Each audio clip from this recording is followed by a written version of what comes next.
Hello guys, so gagawa tayo ng yung ribbon para sa turban. So ganito lang yon, ito yung gagayahin ko. So yan, kasi ito yung nasa headband kasi ito. Nakalagay ito dito. Tapos pag nalagay yan is parang ribbon na siya gaganon. Gaganon. So yung turban na ginawa ko, gusto kong gawin ng ganyan. So ito, ano kasi yun eh, yung ginawa ko na yun, tinabas yun galing sa square pants. Ito pa nga yung ibang tinabas, ito na lang yung natira. So ito, since mayroon pa namang natira, so gagawin natin tong ribbon. So, tatastasin muna natin to dito para mas malaki yung ribbon. Ayan, tastasin muna natin. Tapos tahiin natin at ilalagay na natin dun sa turban. So, let's start removing this stitch here para matahi na din natin. So, sa pagtastas, kailangan natin ito at saka ito. This one is very useful para hindi natin masira yung tela sa pagtastas. Ito at saka ito. Ito yung mga gamit ko sa pagtastas ng mga tahit. So, yan, natastas na natin. Ayan na, natastas na. So, ang dapat kong gawin ngayon is that kailangan ko munang i-straight cut to. Ayan, naglagay na ako ng line. Hirap magsulat ng ganitong Hindi masyado nakakasulat. But anyway, naglagay ako ng line dito kasi kailangan kong guntingin para maging straight naman siya at pati doon. So, yan. Ready na siya. So, guguntingin ko na lang yung gilid na hindi straight. Tapos, doon na tayo magsa-start ng pagtahi. So, magsa-start na tayong tahiin. Sorry guys, wala akong sukat nito kasi nga tinabas lang to. Ang ano nito is yung gusto ko lang gamitin yung remaining na tinabas para gawing ribbon nga nung turban. So, ito, wala siyang exact na sukat. Basta ko na lang gagawin kasi nga sayang naman na i-set aside lang or itapon. So, ito yung tinatawag nilang wrong side or the back side. Ito yon, 'di ba? So, kailangan muna nating i-fold ito. Since ito man yung, ayan, kailangan natin siyang i-fold. Fold into half. Ayan siya. So, ito yung right side. Ito yung top side ng ng tela. So, igagano natin. Ipipiluin natin to. Ayan siya. Ayan. Kailangan nating, of course, piluin siya ng ganyan. So, yan. Nakapilo na siya into half. So, ang gagawin natin is maglalagay tayo ng pin. Maglalagay tayo ng pin para ma-secured. Yan dyan, lahat ng ng tatahiin natin, lalagyan natin ng pin para ma-secured siya, para pagtahi ay hindi siya gagalaw. So, lagyan muna natin ng pin. So, yan, nakapin na siya lahat. Ayan na, nakapin. So, ang gagawin natin is tatahiin na natin to.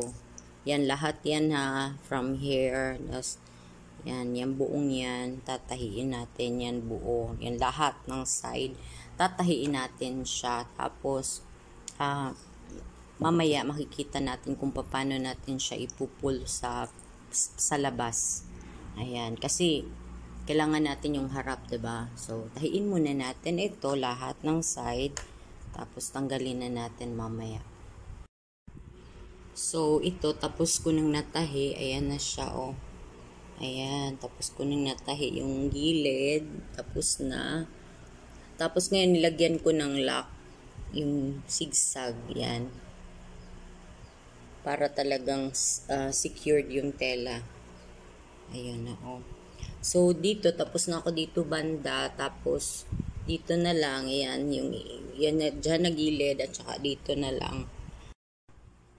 So, ito na. Tapos na natin natahi yung lahat ng gilid. Ayan siya. Ayan. Tapos na. Tapos dito din. Tapos na.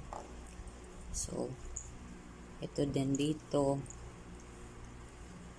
Ayan. Kagaya. Tapos na din. So, ang gagawin natin ngayon, gaya nito. Tingnan nyo.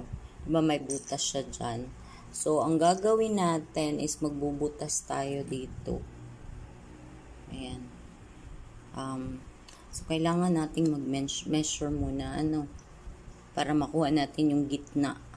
Kasi sa gitna tayo dapat. So, ito 8 inches siya. So, lalagay tayo dito, 4. Kasi gitna man siya, no? So, dito. Lalagyan muna natin ng yung ganyan. Ayan siya. Para may tayo kung saan yung gitna. Tapos, dito din, ayan. Diba, ayan yun. Diyan, nakuha na natin yung gitna. Tapos, ito, ayan siya. Kunin din natin kung saan yung, gitna nito. So, ito is, nasa 6. So, nasa 3 dapat siya. So, pag ganyan 6. So, nasa 3. Okay, lagyan natin ng dito. So, aayusin ko muna. Lagyan ko muna ng parang line para sure na dun ako magbutas. Okay, may mark na siya. So, kailangan natin na so, ganyan man yan, no. Dito tayo, yan. Ito yung pahaba niya, yan yung pahaba. So, dito tayo, pag ganito yung pagkakat natin, ha, pag ganyan, dito sa pahaba. Ayun siya. Kasi, bakit? Kasi, pag nalagay na natin to, gaganon to, so hindi siya makakita. 'Di ba? So, pahaba din natin siya ikakat. So, mag-cut na tayo para mabaliktad na natin. So, dito, yung pag-cut nito, kasi sinukat ko kasi itong isa, nasa 1 inch. So, ayan, magka-cut tayo ng 1 inch. Lalagyan ko yan ng line, 1 inch or half inch, ganun. Para mailabas natin yung harapan nito. So, yan, may butas na ito.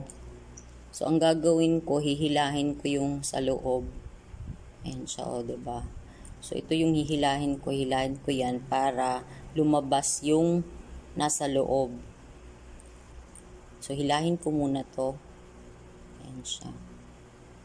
Hihilahin lang. Kasi yung loob kasi nito, guys, ayan yung harap. Ayan yung nakita nyo. Ayan kasi yung harap. So, kailangan nating hilahin yan para lumabas. So, ayan na, hinila ko na siya. Ayan yung maliit na butas. Dahil lumalabas na tong harap. Hilahin lang natin ng, talagang yung buong likod is lumabas. So, ayan yun, diba? Kahit maliit lang na butas, okay na siya. Basta makalabas lang, So, hilahin natin ng full para makita nyo, tas mailagay natin dun sa turban. Ayan, kunti na lang talaga at mailalabas na natin tong full na ito. Ayan siya. So, anunin lang natin. Ayan. Diba? Tas yung sa kabila naman, ayun. Ganun lang. Alam nyo, nai-excite din ako. Ayan na. Ayan na siya. My goodness. Tingnan natin, Alam nyo, nai-excite din ako. Kahit akong gumawa nito, ay nako. Wala. Talagang excited din ako sa result. Ayan na. Diyos mio, Marimar. Ayan na. O, diba? Anuhin lang natin. Buksan natin ng maayos. Yan siya, tingnan nyo, kita na natin, ang ganda ng ang ganda ng result. So, yan. Tapos, anuhin natin yung mga nasa gilid kasi nakatago pa. So, ganyanin lang natin. Ayan siya. Tapos, yan. So, continue lang natin na talagang malabas yung gilid. Ayan siya. Tapos yung gilid dito. Ayun. Tapos, ito na. Ito na yung ilalagay natin dun sa turban. So, ganito lang yun. Ayan yung butas nga.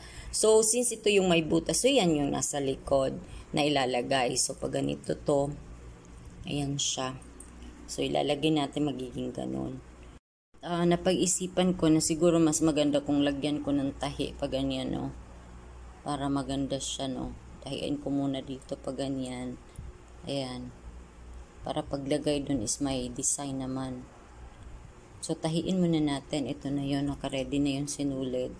Tapos, tatahiin ko lang to dito sa sa gitna. Para gumanon. Bago natin ilagay dito sa turban.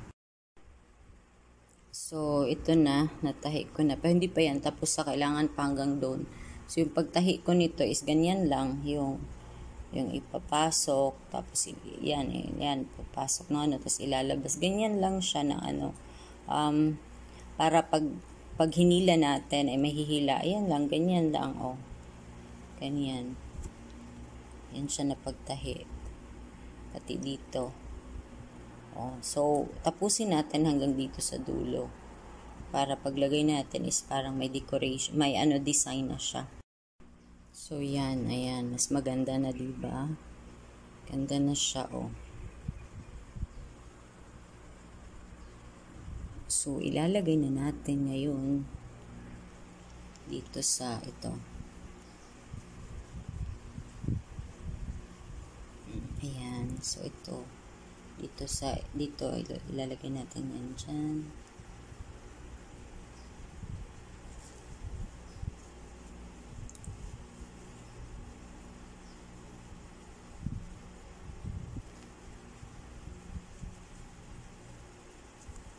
Hilahin lang.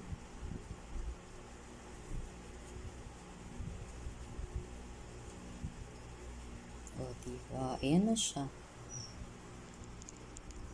Ayan.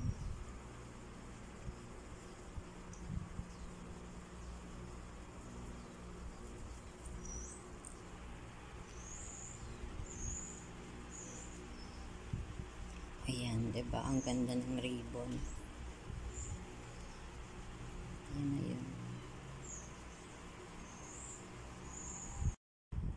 So, ayan na yun. Yan na yung ribbon na ginawa natin. Ayan lang.